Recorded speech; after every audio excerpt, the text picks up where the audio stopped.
Buen día, somos un grupo de psicología organizacional del Centro de Estudios Universitarios 17 de septiembre. La materia que estamos llevando lleva por nombre Teorías y Sistemas de la Psicología. El nombre del docente que nos imparte clase lleva por nombre Daniel Rivera.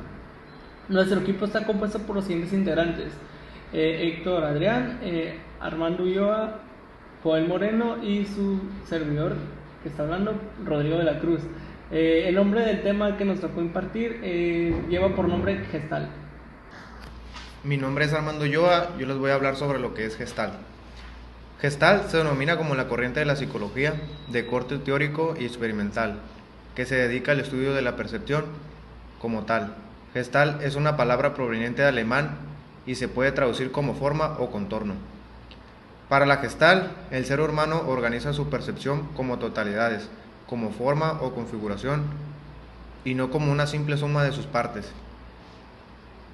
De allí que lo percibido pase de ser un conjunto de manchas, convertirse en personas, objetos o escenas. Yo soy Joel Moreno y les voy a hablar lo de la psicología de la Gestalt, sus características principales. Sus principales antecedentes son filósofos, la base de Gestalt en filosófica, pensadores como Kant, Descartes o Husserl elaboraron la base teórica sobre que esta escuela se desarrolló. Los psicólogos pertenecen a esta corriente consiguieron llevar sus ideas al laboratorio y obtener resultados asombrosos. Debemos tratar a las personas en su totalidad. No podemos explorar las diferentes dimensiones que nos conforman aisladamente. Es preciso adoptar un enfoque holistótico a la hora de hablar sobre la psicología. La complejidad de la mente humana no puede reducirse. La Gestalt explora las relaciones dinámicas que conectan los diversos elementos de la realidad. Los gestalistas no conciben separar procesos como el aprendizaje de la memoria. Es así como somos como activos a la hora de comprender la realidad. No podemos percibirnos a la realidad de la misma forma. Tenemos nuestra propia visión.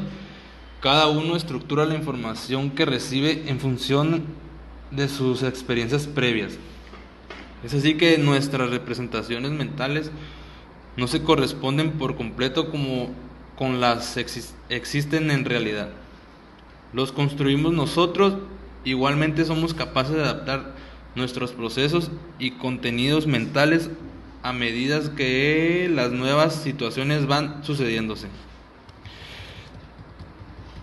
Aquí les voy a hablar un poquito de las escuelas predominantes de su época. Los psicólogos de la teoría de la Gestalt no estaban de acuerdo con enfoques como el conductista, que limita el comportamiento humano a asociaciones entre estímulos y respuestas. Estas perspectivas dejan de lado los procesos mentales y no contemplan el potencial de la inteligencia humana. Por otra parte, tampoco se adscribían a los psicoanalistas por ver a la gente como agentes pasivos y sin voluntad. Sus principales áreas de estudio en la percepción. Los psicólogos de la Gestalt se centran especialmente en buscar explicaciones sencillas y naturales que pueden adaptarse a nuestra forma natural de percibir la realidad. A través de la percepción logramos adquirir conocimientos del mundo, interactuar con él y conectar con los demás. Nuestros sentidos y procesos mentales interactúan para permitirnos realizar tareas tan válidas como detectar una pastelería, retirar la mano de superficie que quema o advertir que nuestro interlocutor está frunciendo el ceño.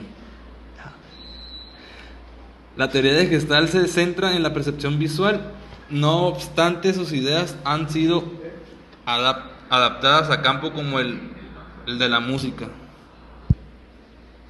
Ok, ya que vimos un poco sus características, ahora vamos a ver lo que es lo que son sus leyes. Yo, Rodrigo de la Cruz, bueno, dice, pues en las leyes del Gestalt nos dice que podemos ver pues un sinfín de ejemplos de esos principios también que se centran a todo nuestro alrededor. Además son totalmente aplicables a nuestro día a día. Ahora les voy a hablar sobre las leyes. La primera ley se llama ley de Prägnanz. Pregnancia o la buena forma. La percepción tiende a organizar los elementos de la forma más sencilla posible en la cual nosotros podríamos entender. Nuestro cerebro prefiere las composiciones armoniosas. También nos dice que los procesos mentales no son infinitos. No podemos dedicar un tiempo y unos recursos a lo que no nos rodea, sino también simplificarlos a lo que percibimos y preferimos con tal la sencillez. Mediante la primera ley, le traigo la segunda, y se los voy a explicar. Dice ley de figura y fondo. Pues todos hemos visto, bueno, algunos hemos visto la figura de Rubin por alguna vez en nuestras vidas. Es un ejemplo más conocido de este fenómeno. No nos hemos dado cuenta que es posible percibir las caras y la copa al mismo tiempo. La tercera ley que nos sale del Gestalt nos dice ley de la proximidad. Los elementos más cercanos entre sí tienden a formar agrupaciones como si se trataran de uno mismo así como en conjunto, ¿no? Si miramos tres momentos si miramos tres montones de caramelos, apreciamos tres grupos en lugar de ver los tres dulces que no hay separados. En este ejemplo percibimos que los objetos, podemos ver que los objetos que hay en cada caja como un único bloque. Ok, ya terminando la tercera ley de Gestalt, les explico la cuarta ley, que es la de la similitud. Las figuras similares parecen tener la misma forma, su semejanza puede deberse a tener un color parecido a su forma o cualquier característica que nos permita establecer una similitud entre ellas. Sabemos que cada árbol tiene pues sus propias características. No todos tienen exactamente la misma altura ni el mismo color, pero sí, no, sin embargo, desde la perspectiva nos parecen prácticamente iguales, pero sabiendo que hay que tomar en cuenta que hay muchos árboles diferentes. Ahí es un ejemplo de la cuarta ley de la similitud. Ya después de que expliqué pues la ley de la similitud, que en pocas palabras viene siendo como formar así cosas que nosotros conocemos como cosas que podemos nosotros decir que son iguales. Un ejemplo muy claro pues podría ser una silla, ¿no? Una silla en donde nos podemos sentar, y otra puede ser un sillón. Todos pensaríamos que nomás que pues es un asiento, algo donde nos podemos sentar. Eso es algo que entendemos nosotros sobre lo que viene siendo la similitud, así como el ejemplo del árbol, ¿no? Que nos dice que tal vez todos no tienen la misma altura, no dan el mismo fruto, pues cada quien cumple una función diferente. Ya con la quinta ley, que es el destino común, pues nos dice que los elementos que aparecen pues moverse juntos hacia una misma orientación son percibidos como un conjunto. Si vemos unos niños corriendo, como por ejemplo, ¿no? Hacia un puesto de helados, nos fijaremos en ellos como un todo. No obstante, también podemos fijarnos en alguno de ellos, así como en el cual tengamos interés, al cual le pongamos nosotros más atención. En este caso percibimos al grupo que de forma, por decir, ¿cómo se dice?, homogénea. Luego nos venimos encontrando con la sexta ley, ya que vimos la similitud y la ley del destino común para Gestalt. También la ley del destino común, es como la sombra de la primera ley que explicamos. Dice que tiende a cerrar mentalmente los contornos para simplificar la realidad. Si vemos una línea que prácticamente está cerrada, advertimos una circunferencia. También es posible pues aplicar esta ley a los mensajes verbales. Pues como conocemos, ¿no? Los mensajes verbales son todos aquellos que pues son platicados verbalmente. Un ejemplo muy claro es como dar comunicación, como la comunicación verbal, que es nomás hablando con un tono fónico. Otro ejemplo muy claro nos dice que los publicistas lanzan lo que viene siendo frases sugerentes para que su audiencia las complete, como cuando pides una retroalimentación de todos los compañeros. Ese es un ejemplo muy claro también, cuando pasamos a exponer enfrente y nos bloqueamos. Tal vez algún compañero nos pueda ayudar a completar o complementar lo que estamos tratando de explicar.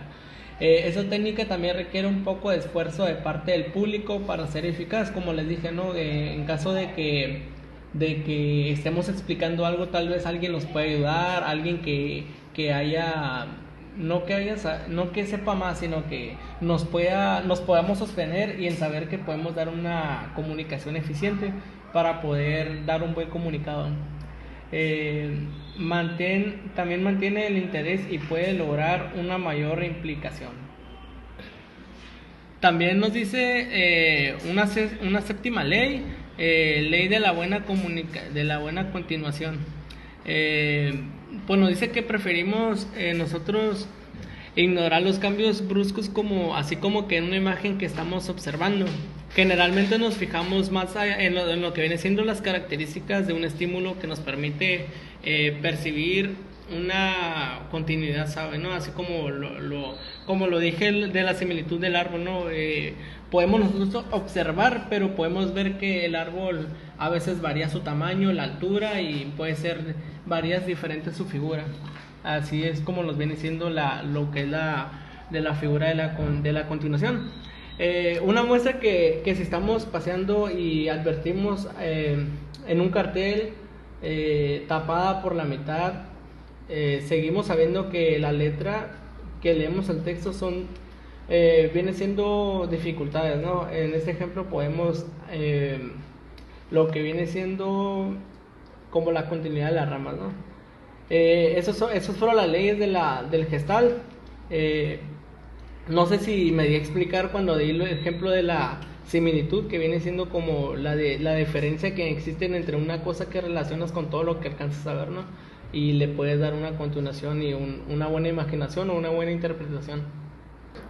Hola, mi nombre es Héctor Adrián. Yo les voy a hablar lo que puede aportarnos la Gestalt. Bueno, lo que podemos nosotros aplicar, todo lo que hemos leído en los artículos a nuestras vidas cotidianas, son las grandes ventajas de la teoría de la Gestalt. Así, en su aplicación, los ámbitos cotidianos son la sencillez de sus planteamientos y sus ideas que nos ayudan a comprender mejor cómo procesamos e interpretamos la realidad. Por ejemplo, nos explican parte de ilusiones ópticas que tanto dan de qué hablar en las redes sociales o nuestro comportamiento, cuando vamos por la calle y agrupamos los diversos elementos en lugar de prestar atención. Además, la Gestalt puede auxiliarnos en nuestros retos diarios tan habituales como la resolución de problemas.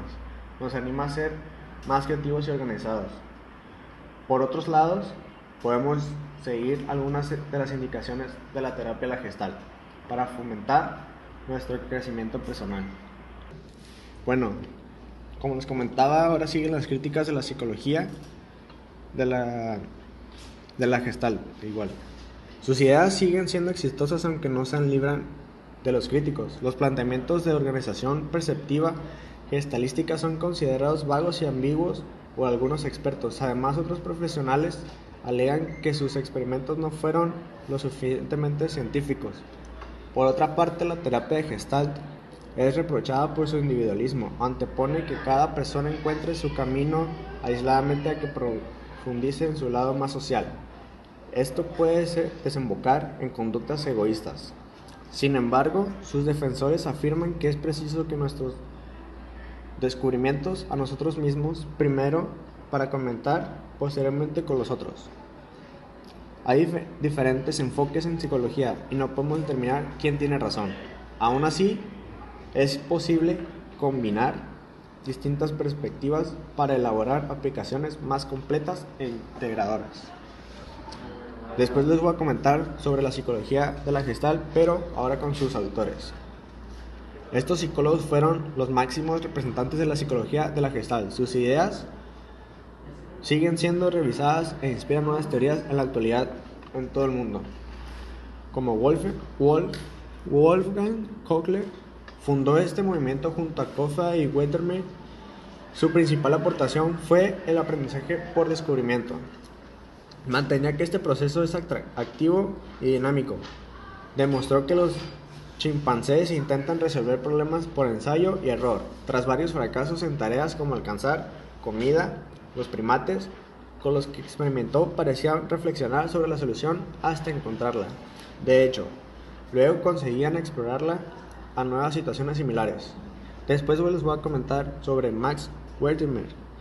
El fenómeno o movimiento aparentemente es un hallazgo más revolucionario. Consiste en percibir movimiento a partir de la sucesión de diferentes imágenes fraccionadas. Por ejemplo, ocurre cuando percibimos la sucesión de fotogramas del cine como si fuera un movimiento real, ya que con esto llevamos a una vida que es 100% realista. Les voy a comentar el tercer filósofo, que es teórico, Kurt Koffa. Sus aportaciones fueron elementales en varios ámbitos. Estudió la memoria, el aprendizaje